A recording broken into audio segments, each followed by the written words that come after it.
Welcome to the course. My name is Jacob Hill, and I'm very happy that you're here. This course is meant for organizations who need to understand NIST 800-171 and CMMC. It will give you the knowledge to make informed decisions as you navigate this process. Over the last several years, I've been leading the NIST 800-171 and CMMC compliance efforts at a defense contractor. I've actually spent most of my career supporting DoD, and I got my start supporting IT for the MRAP project. After that, I worked in DoD acquisitions where I had the opportunity to serve in a number of roles, including a contracting officer's representative and project officer. And when I got out of government, I helped DoD systems achieve RMF ATOs, which leads me to where I am today. This course will save you weeks, if not months of research, and I am thrilled to share what I've learned with you. As you may know, compliance with CMMC will become a requirement to win nearly any DoD contract. With that said, let's dive in.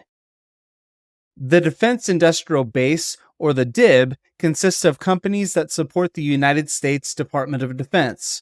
It's estimated that there are more than 300,000 contractors.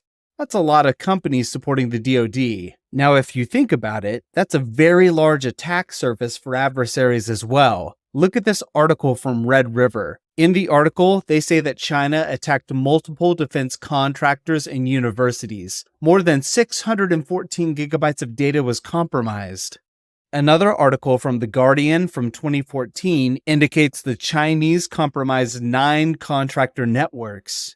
Yet another article from Ars Technica states that Russian hackers compromised multiple defense contractor networks over the span of 2 years and compromised information about weapons and communication platforms. And another article from the Washington Post. This time, Chinese hackers compromised dozens of government agencies and defense contractors.